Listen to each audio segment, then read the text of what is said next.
ओम शांति।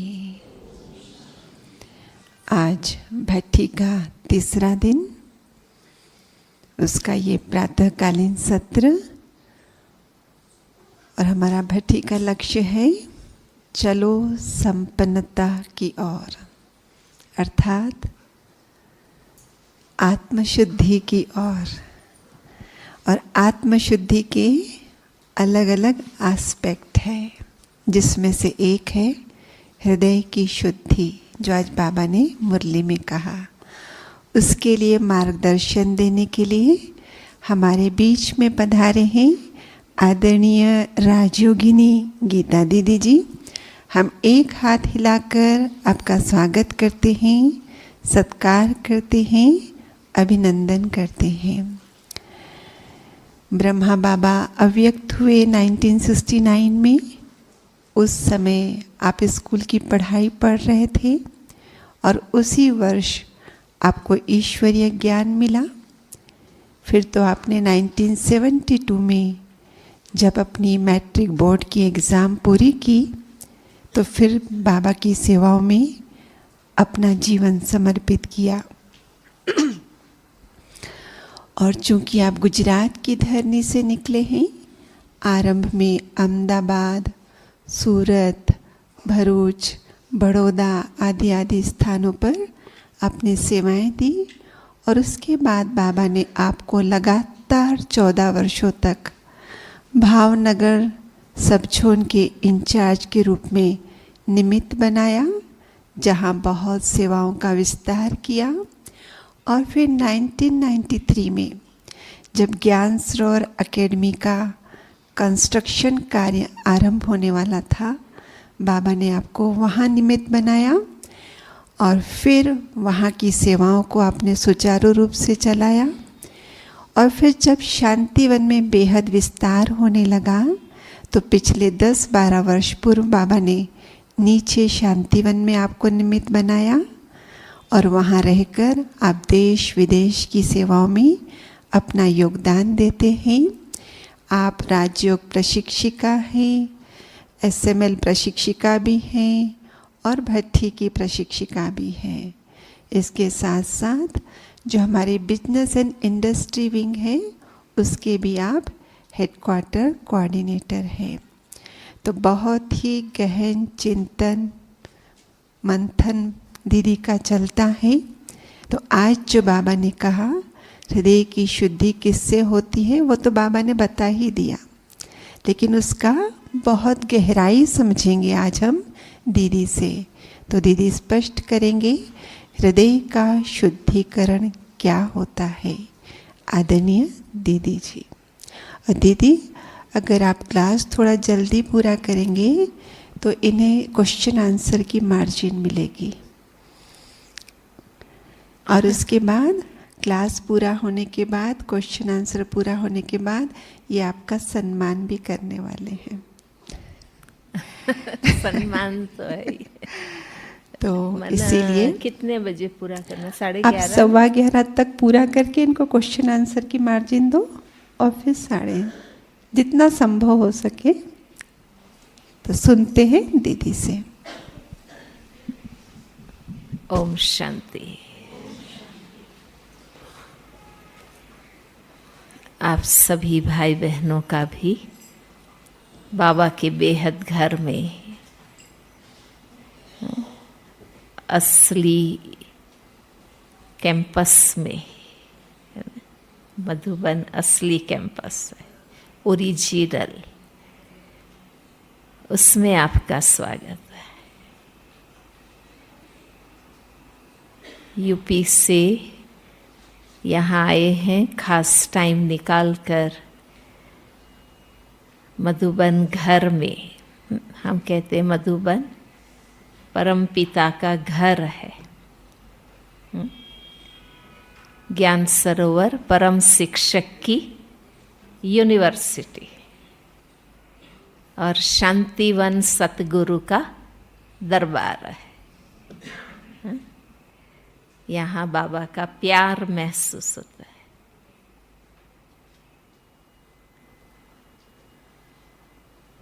तो आराम से अपने आप को स्पिरिचुअली रिफ्रेश कर। मधुबन है कमाई का स्थान है। बाबा कहते हैं तुम यहाँ आते हो कमाई कर, एकांत में अभ्यास करने। और जो बाबा ने आज कहा ना कि चित्र के सामने बैठो, वो ओरिजिनल वहाँ हिस्ट्री हॉल में हम लोग शुरू में जब आए तो बैठते थे। पूरी क्या लिखत है, ओरिजिनल लिखत क्या है, पढ़ी है सबने? हाँ, देखी होगी, पढ़ी नहीं है। हम लोग बैठते थे खास। हाँ? तो यहाँ मौका है स्वयं को देखने का और बाबा से बात करने का। बाकी आपस में तो आप सब कानपुर में मिलते ही है। हाँ? यहाँ अपने आप से मिलन और बाबा से मिलन। आज जो बाबा ने कहा हृदय का शुद्धिकरण, इसका अर्थ कोई फिजिकल ऑर्गन हार्ट की बात नहीं, परंतु हमारे आंतरिक स्वरूप की बात है।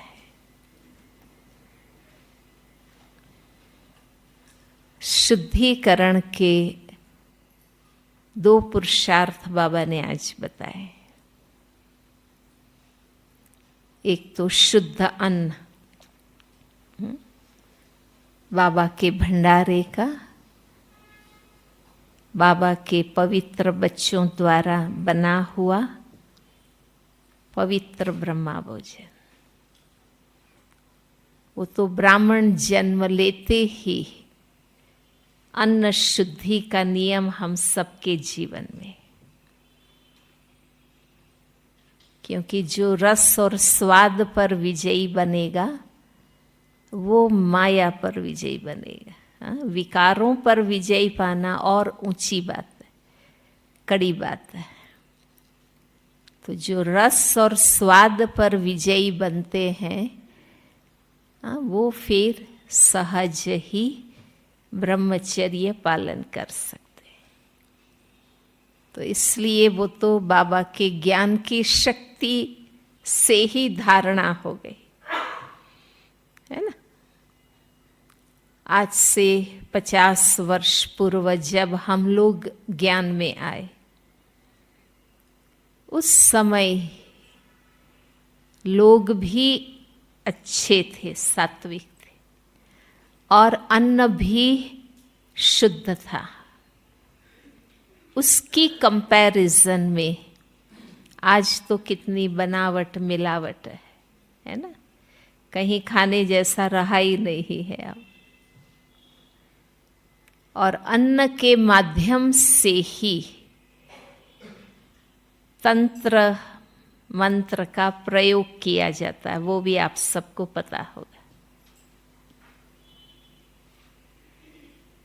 तो बाबा ने अन्न शुद्धि इसलिए करवाई कि जब हम अपनी आत्मशुद्धि कर रहे हैं तो हमारी आत्मस्थिति, मनोस्थिति पर प्रभाव डालने वाले जो भी फैक्टर्स है उनको शुद्ध करना जरूरी। आई बात ना समझ में? हाँ, हम कहते हैं ना जैसा अन्न वैसा मन, अन्न का मन पर प्रभाव पड़ता है। तो जब हम मन शुद्ध कर रहे हैं तो अन्न शुद्ध खाना भी जरूरी है। सात्विक शुद्ध शाकाहारी बाबा की याद में बनाया हुआ, बाबा की याद में खाना है। बताओ, इस धारणा से फायदा हुआ कि नुकसान हुआ? क्या मन को शुद्ध बनाने में मदद मिली, क्योंकि कहते हैं ना, जिसका खाते हैं उसी के गीत गाते। दबाव में आते हैं ना तो फिर उनके गीत गाना पड़ता है। महाभारत की कहानी में क्या बताते, वही बताया ना कि कौरवों का खाया, भीष्म पितामह, द्रोणाचार्य, कृपाचार्य उनके आश्रित थे ना, तो देखो सत्य भी नहीं बता सके। ऋण चिढ़ता है, किसी का हम खाते हैं वो मुफ्त में नहीं मिलता है, पता है ना। हाँ, इसलिए आत्मा दबती है।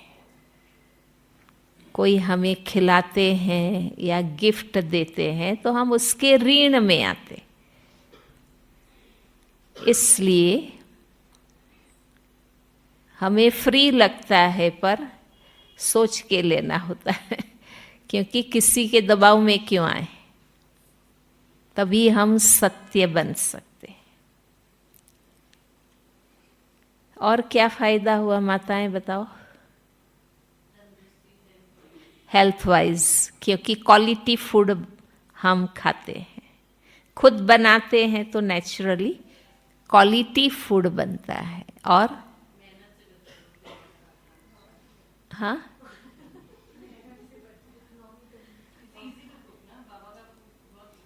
इसी है, कम खर्चा, इकोनॉमिकली भी फायदा है। हाँ, यस, और कला बढ़ती है। कितना सीख गए, बाहर नहीं खाना इसलिए घर पे तो बना के खाना है, बाबा ने मना नहीं किया है, तो कितनी चीजें हम बनाना खा गए।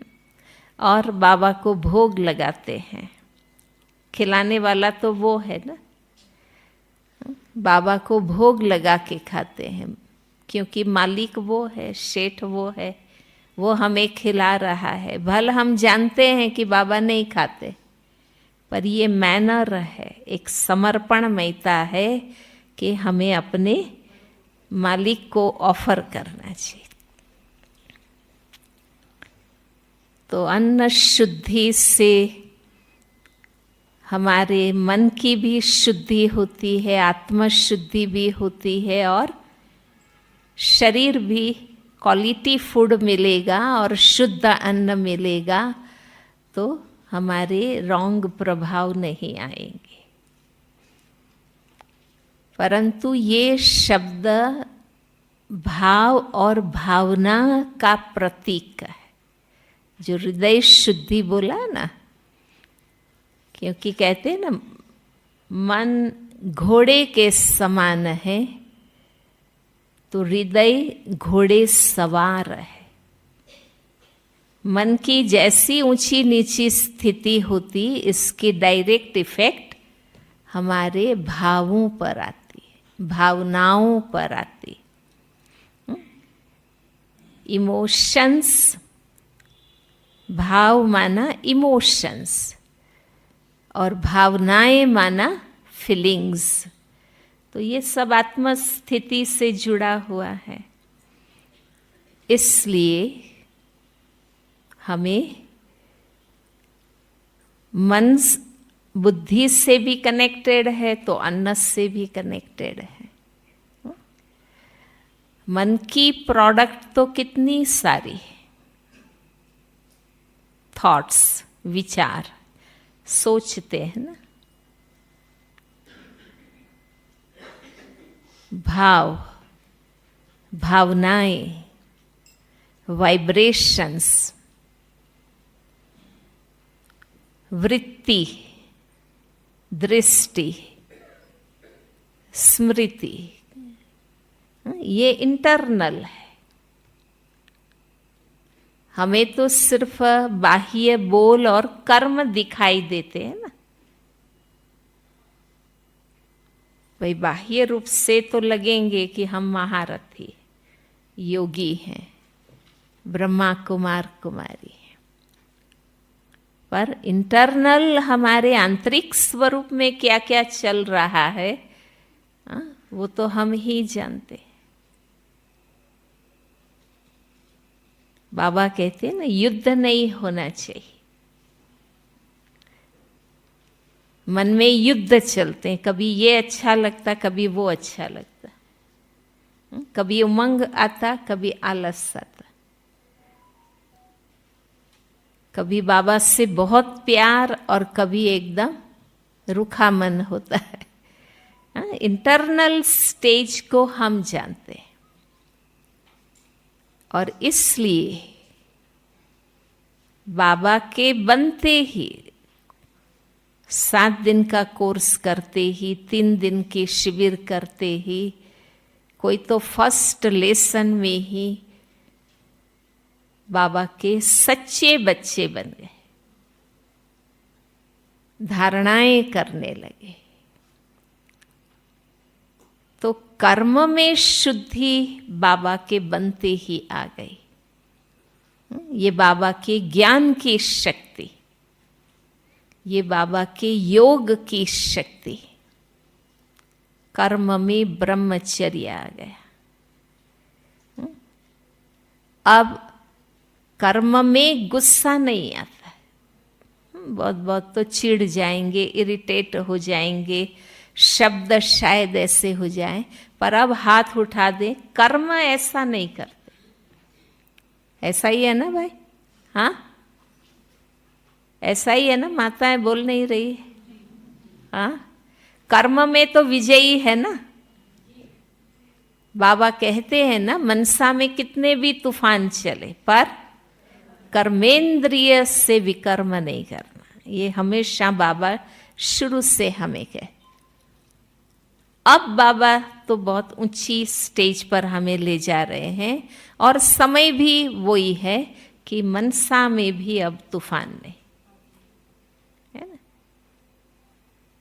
जिन विकारों का त्याग किया, बाबा कहते हैं ना, वो वापस नहीं लेना। मनसा में भी क्यों ले? जो कर्मेंद्रिय से नहीं करना है, वो मनसा भी हम क्यों करें? वो हमारी दिशा ही नहीं।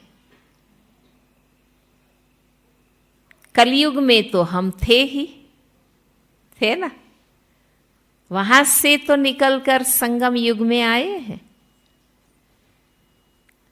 अब वापस क्यों जाना है? मन से भी क्यों जाना है?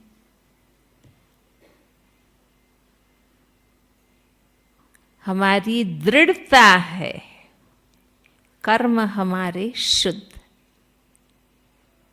रोज भगवान पढ़ाते, रोज सत्य ज्ञान हमें मिलता है, और हमने ये नियम मर्यादाएं धारण कर ली।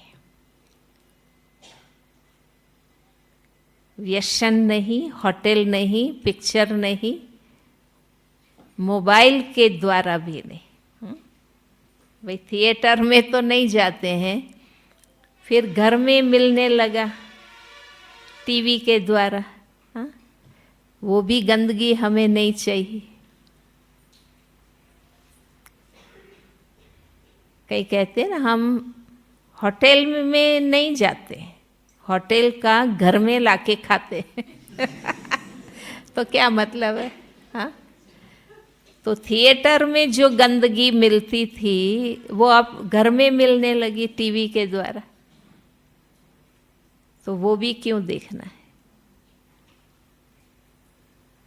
कोई एजुकेटिव, इंफॉर्मेटिव प्रोग्राम है तो आप देखिए। पर गंदगी तो हर सीरियल में है, हर फिल्म में है। तो थिएटर तो नहीं जाते हैं, पर टीवी के माध्यम से भी नहीं, और अभी तो पर्सनल मोबाइल के माध्यम से हर प्रकार की गंदगी मिलती है, वो भी नहीं है ना। तो ये सब नियम हमने पालन किए, तो हमारे कर्मों में शुद्धि है। और जो जितना अच्छा योगी है, अब आप अपने आप को रेट करिए, अच्छे योगी हैं या साधारण योगी हैं। हाँ, योग का आनंद कितना आपको आता है। कल परसों की ही मुरली में था ना कि सिर्फ शांति से नहीं बैठो तो शून्य में चले जाते हैं, थॉट्स नील हो जाते हैं, जीरो हो जाते हैं तो नींद आती। बाबा ने कहा ना, प्यार से याद करो, खुशी से याद करो। किसी प्रिय व्यक्ति को याद करते हैं, इवन मोबाइल के द्वारा प्रिय व्यक्ति से बात करते हैं तो वो चेहरे से पता चल जाता है। हाँ, पता चल जाता है ना कि ये कोई अपने खास से बात कर रहे हैं, ये कोई किसी पर गुस्से से बात कर रहे हैं, दिखाई देता है ना चेहरा। तो बाबा को याद करते हैं तो चेहरा शून्य क्यों होना चाहिए? कुछ भी हाव भाव नहीं, हाँ, जड़ बन के बैठ जाते हैं, ऐसे नहीं। भगवान को याद करते हैं, प्यार से याद करते।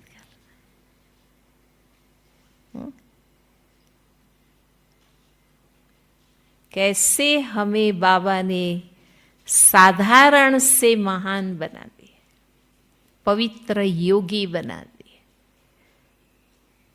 हमें सत्य ज्ञान मिल गया, भगवान की पालना हमें मिलती। कितना प्यार से याद करना चाहिए बाबा, तो वो चेहरे पर दिखता है।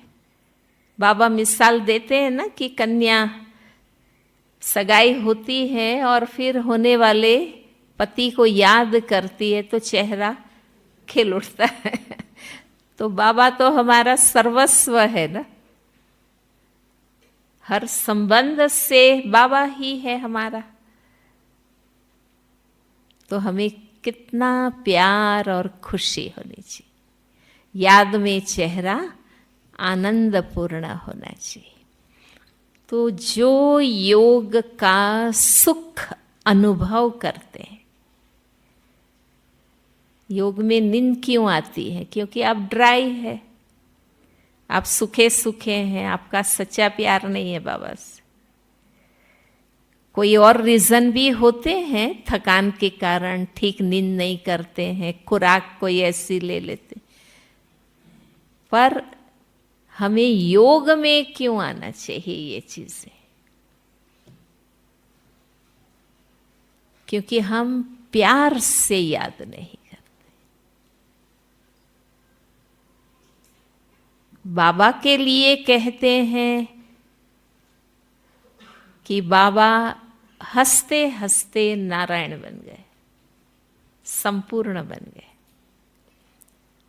ये जिन्होंने भी बाबा को देखा है वो सब बताते हैं कि सहज सहज खुशी खुशी में, क्योंकि मुरली ही बताती है ना कितना नशा है बाबा। मुरली में दिखता है ना ब्रह्मा बाबा का नशा, प्यार। तो बाबा हंसते हंसते, खुशी खुशी, सहज सहज संपूर्ण बन गए। और जब दादियों से पूछते हैं कि आप कैसे बाप समान बन गए, आप सब तो दादी की पालना लिए हुए रतन है ना, हाँ? तो दादियाँ कहती है हम प्यार प्यार में बाबा जैसे बन गए, मेहनत नहीं लगी, कुछ हठ दमन नहीं किया, पर बाबा से प्यार इतना कि हम बाबा जैसे बनते ही गए, हमें कुछ मुश्किल लगा ही नहीं। हम कैसे बनेंगे? हाँ, अपना निर्णय हमें करना है ना कि मुझे कैसे बाबा जैसे बनना है, मुश्किल से नहीं। हाँ, अब ज्ञान में आ ही गए तो बनना पड़ेगा, ऐसा नहीं, बेमन से नहीं। हाँ, अब दुनिया भी पता चल गया कि ये ब्रह्मा कुमार कुमारियां, ऐसे नहीं, दिल से, समझ पूर्वक और दिल से, खुशी से। तो जो योग का आनंद और सुख अनुभव करते हैं, ऊंची गहरी प्राप्ति का अनुभव करते हैं, उनकी वाणी में संयम आ जाता है। वो ऐसे वैसे शब्द नहीं बोलेंगे, उनका वाणी व्यवहार बिगड़ेगा नहीं, क्योंकि उनके अंदर रूहानियत, दिव्यता आती है, स्पिरिचुअलिटी आती है।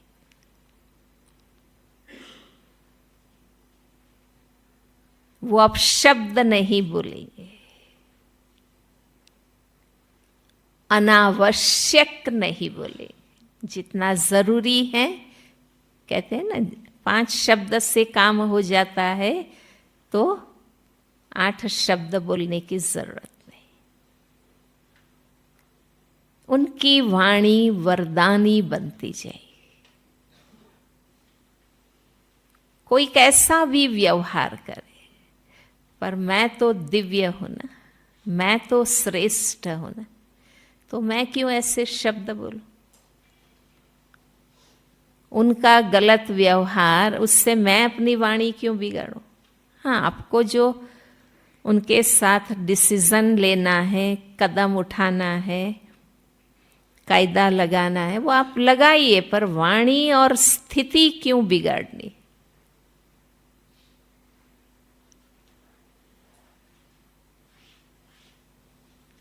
तो वाणी भी शुद्ध, शक्तिशाली बन जाती है। वो हमें बनानी है।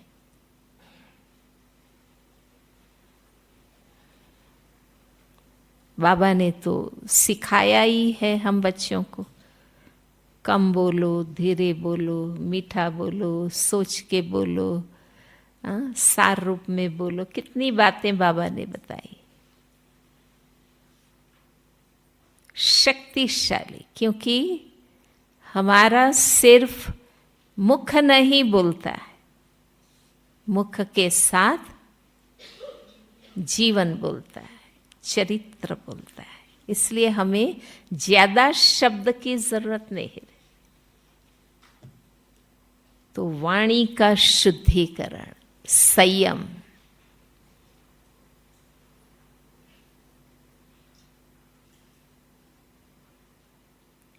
और इससे भी सूक्ष्म, जिसके लिए अब हम पुरुषार्थ कर रहे हैं कि हमें अपने आंतरिक सूक्ष्म स्वरूप में भी शुद्धिकरण लाना है। मैं समझती हूं हम ब्राह्मण भाई बहनों का वाणी पर भी काफी संयम है, पर 20% तो कमी है ना? तभी हमारे शब्द ऊपर नीचे ऐसे वैसे हो जाते हैं, तो वो भी नहीं होने चाहिए। इसके लिए हम पुरुषार्थी, अंत तक क्यों पुरुषार्थ करना है? क्योंकि 100% बनना है, संपन्न, भरपूर बनना है।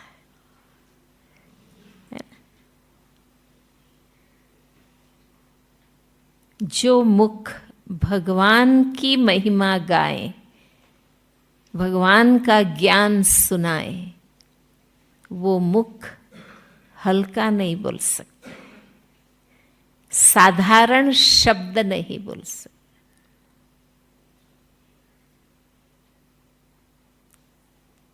जो कान भगवान का ज्ञान सुनते हैं, जिनके द्वारा सुनते हैं, उस कान से पर चिंतन नहीं हम सुन सकते। निंदा, ग्लानि, व्यर्थ, हम उसमें कैसे जाएंगे? ये हम रियलाइज करें। बिना रियलाइजेशन चेंज नहीं आता।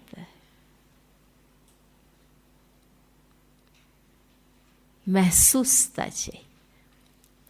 हम ज्ञान में चलते हैं, पर डीप रियलाइजेशन के साथ चले। गहरी महसूसता છે। जो सूक्ष्म विकारों के अंश रह गए,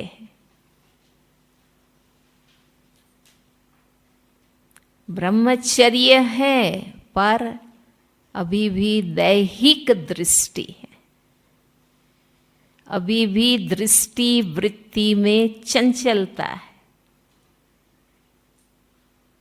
बताया ना कि कर्म में गुस्सा नहीं आता है, पर आता तो है, मन में कुढ़ते रहते हैं, मन ही मन गुस्से होते रहते हैं।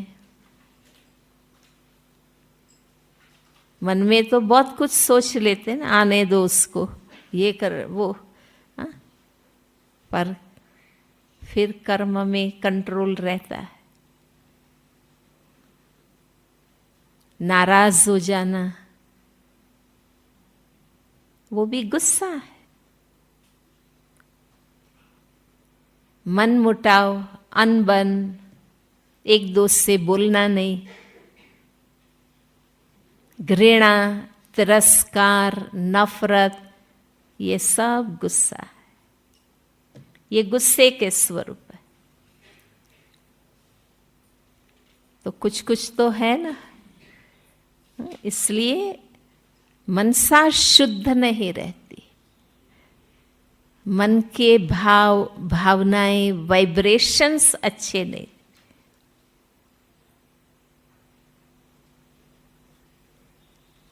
कहीं पूछते भी है ना कि आप नाराज तो नहीं, तो हम कहेंगे नहीं नहीं नहीं नहीं, शब्द से तो ऐसे बोलते हैं, नहीं नहीं, पर वाइब्रेशन से पता चलता है कि ये अभी भी नाराज है।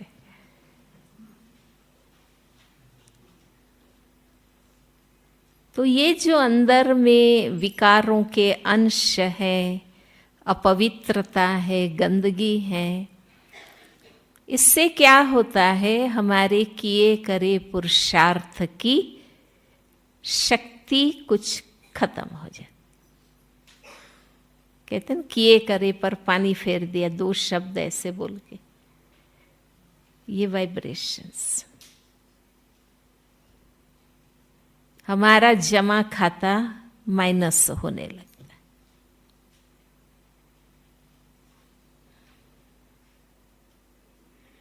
अगर काम वासना है मन में, दैहिक दृष्टि वृत्ति है, हम बाबा की प्रथम शिक्षा आत्माभिमानी बन नहीं सकते, पहला ही पाठ नहीं पढ़ सकते, क्योंकि आत्मिक दृष्टि नहीं है।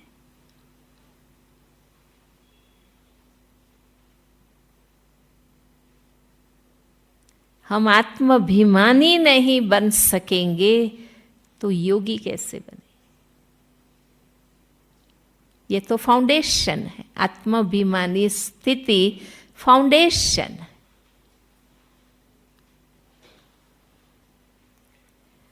अगर गुस्सा करते रहेंगे, चिढ़ते रहेंगे, चेहरा बिगड़ जाए, आंखें बड़ी हो जाए,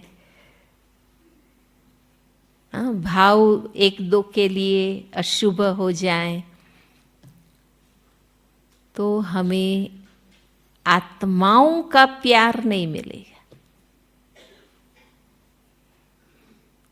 सब कहेंगे कि मैं अपने आप सेवा कर लूंगी, बाकी इनके साथ नहीं करूंगी, ये बहुत गुस्सा करते। हमें आत्माओं का प्यार नहीं मिलेगा। हम घर में आएंगे, घर वाले दूसरे कमरे में चले जाएंगे, चलो भाई चलो, कहीं बरस ना पड़े। हाँ, आत्माओं का प्यार नहीं मिलेगा।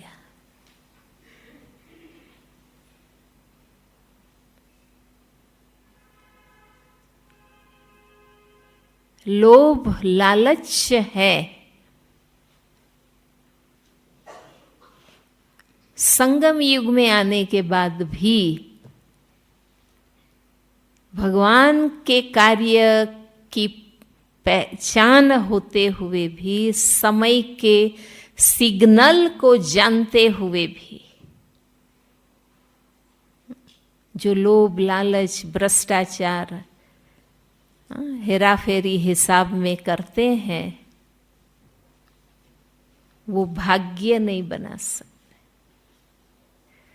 समय तो भाग्य बनाने का है, सफल करने का। वो सेवा में लगा नहीं सकेंगे, वो अशुद्धि रह जाएगी। मोह है कोई भी देह संबंध में, माँ में, बच्चे में, पिता में, भाई में, बहन में, फ्रेंड में मोह है।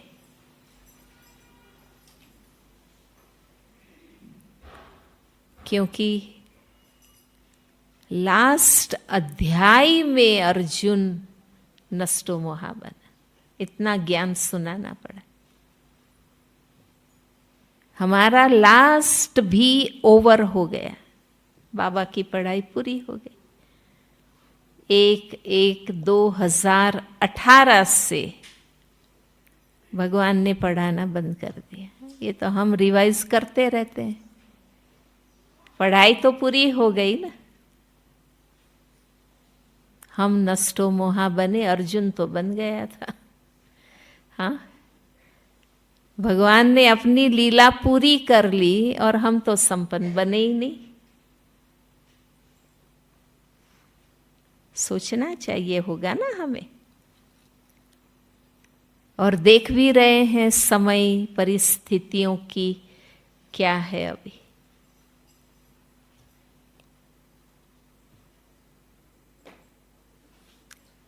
मोह में फंसा हुआ भगवान का प्यार नहीं पा सकता, क्योंकि बुद्धि ऊपर उड़ेगी ही नहीं। जहां मोह है वहीं फंसी रहती है जाल में, बुद्धि ऊपर उड़ नहीं सकेगी। भगवान का प्यार नहीं मिले,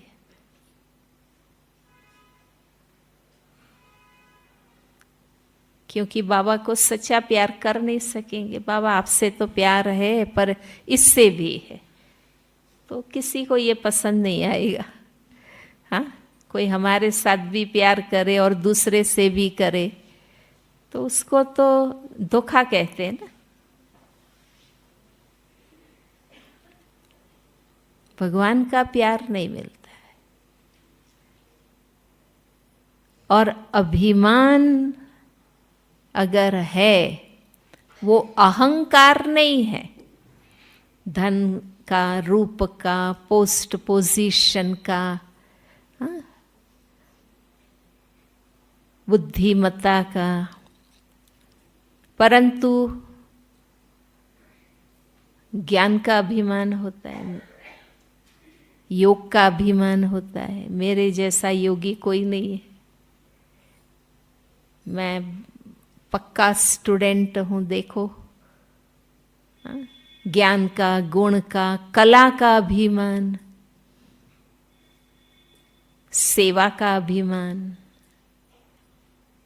मैं बहुत सेवा करता हूँ। सहयोग का अभिमान, मैं बहुत धन से मददगार। इन बातों का भी अभिमान आ जाता है ना ब्राह्मण जीवन में। तो बाबा कहते हैं जिस चीज का अभिमान है अगर आया तो समझ लो आपकी गिरावट शुरू हो गई। वो गुण अवगुण हो जाएगा, अभिमान आ गया ना।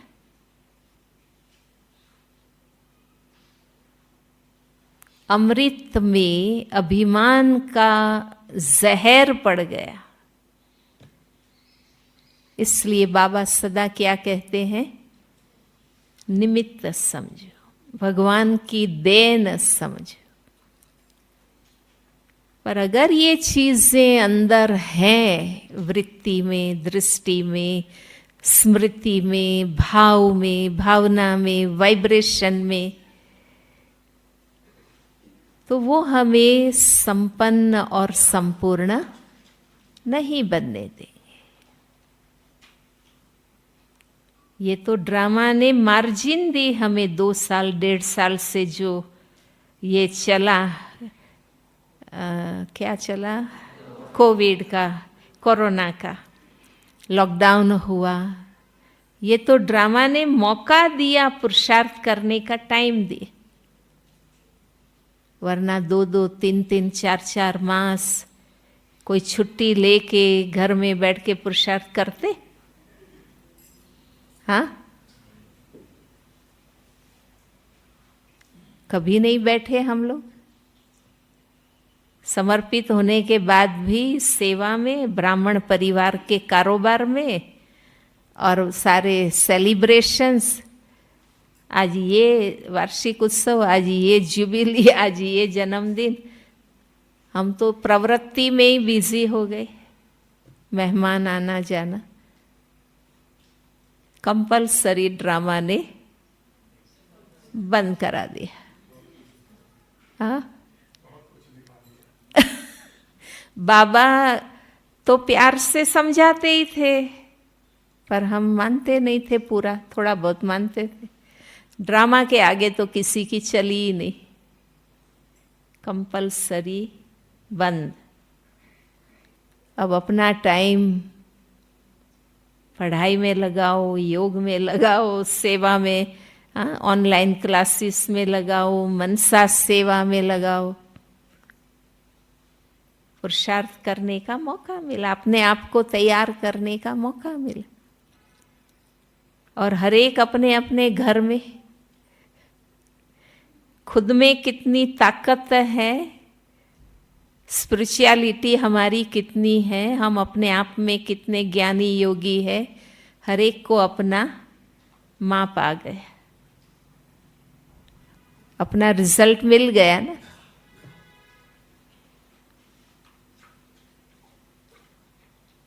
तो ये समय, अंतिम समय की परीक्षाएं ऑलरेडी शुरू हो गई, पर उसकी पूर्व तैयारी का ये समय, ताकि हम विजयी बने।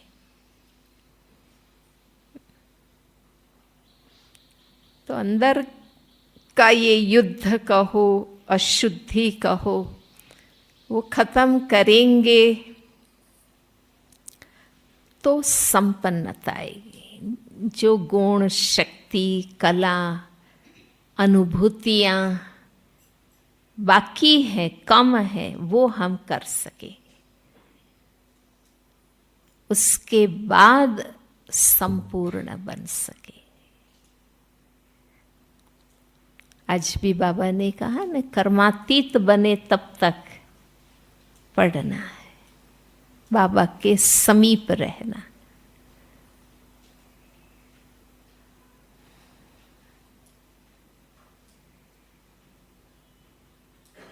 साधना और धर्म होते ही है आत्मशुद्धि और परमात्मा से प्राप्तियों से भरपूर होने के। इसी के लिए ही धर्म किया जाता है, इसी के लिए साधना करते।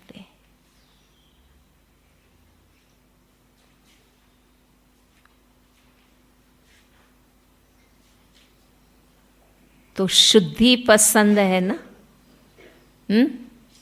कि गंदगी पसंद? बराबर बोलो, बराबर बोलते नहीं हो। हाँ, पक्का हो जाना चाहिए, अंडरलाइन करना है। संपन्नता और संपूर्णता के लिए तीव्र इच्छा चाहिए। इच्छा नहीं है, मैंने देखा, क्योंकि जीवन अच्छा बन गया तो हम खुश हो गए कि हम पवित्र हैं, योगी हैं, बाबा के सहयोगी हैं, ये बहुत अच्छा है। और हमने लगभग 75% काम कर लिया, पर परफेक्शन चाहिए हर चीज में, कोई कमी न रहे। कमी, अधूरापन खलता है ना, कि मेरे पास ये सब है पर ये नहीं है, तो इसका दर्द रहता है। इसलिए भरपूरता चाहिए और संपूर्णता चाहिए, परफेक्शन चाहिए।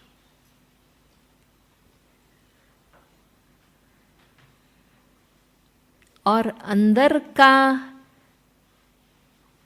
मेरा चित्र क्या है वो कौन जानता है? हम खुद जानते हैं। दीदी आप बताओ, ये इसमें दीदी की बात नहीं है। हाँ, हर एक खुद अपने आप को जानता है और वो खुद को ही खलना चाहिए, ग्लानि होनी चाहिए कि क्यों नहीं मैं बन पा रही, क्या कारण?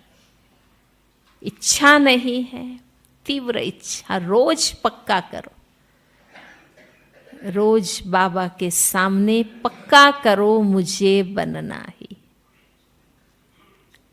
तो हम बन सके। ओम शांति।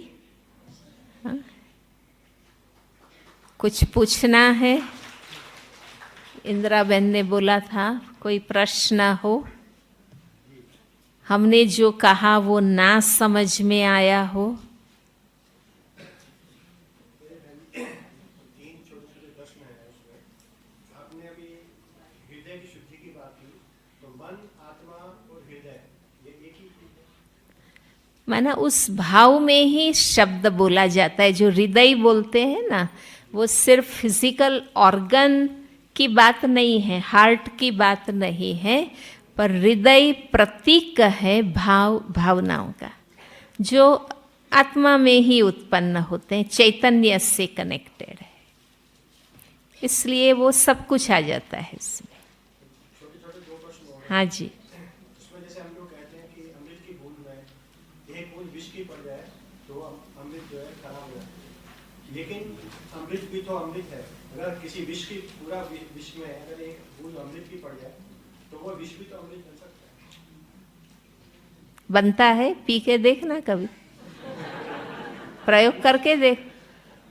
ये समझने की चीज है कि बुराई जल्दी असर करती है, अच्छाई जल्दी ग्रहण नहीं होती, ताकत चाहिए, दृढ़ता चाहिए, इसलिए तो हमें टाइम लग रहा है। इसलिए अमृत की अपनी शक्ति है पॉजिटिविटी की, और नेगेटिविटी तो शक्ति है ही नहीं, वो तो फॉल्स ही है, डेफिशिएंसी है।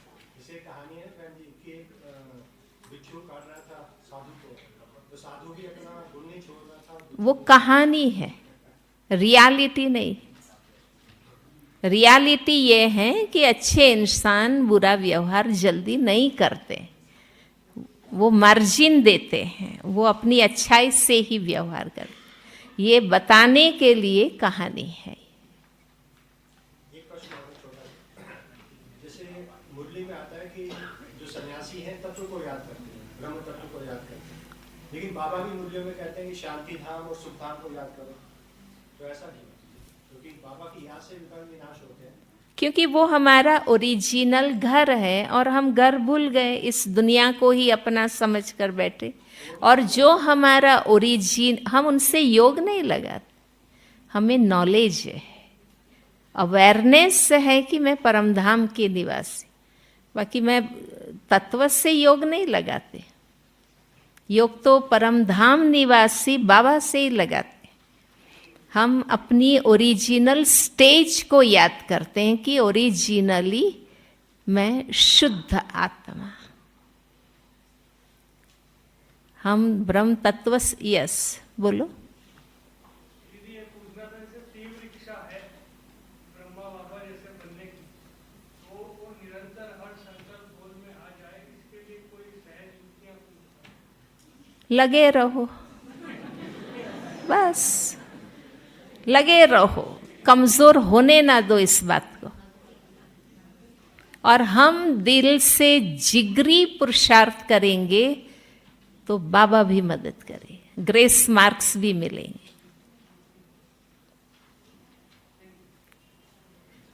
माताएं पूछो।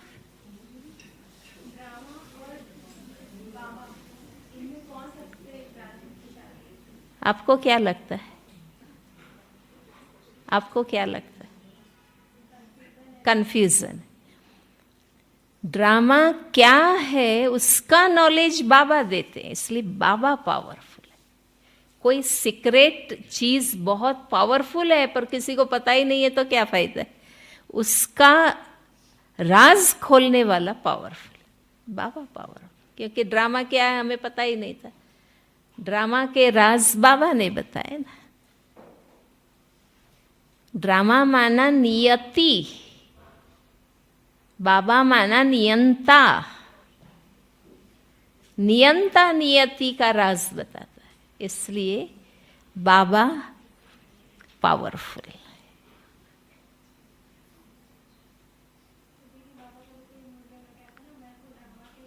ये बाबा की नम्रता है। बाबा तो कहते हैं ना, ड्रामा अनुसार ये काम मैं करता हूँ, इसमें मेरी क्या कमाल है? नहीं, हम समझते हैं ना बाबा की क्या क्या कमाल। ओम शांति। बहन जी तबीयत ठीक है? तो बहुत सुंदर, आप सभी को मार्गदर्शन भी मिला और आपके प्रश्नों का समाधान भी मिला। संतुष्ट सभी? फिर से दीदी को धन्यवाद करते हैं, शुक्रिया करते हैं, आभार मानते हैं।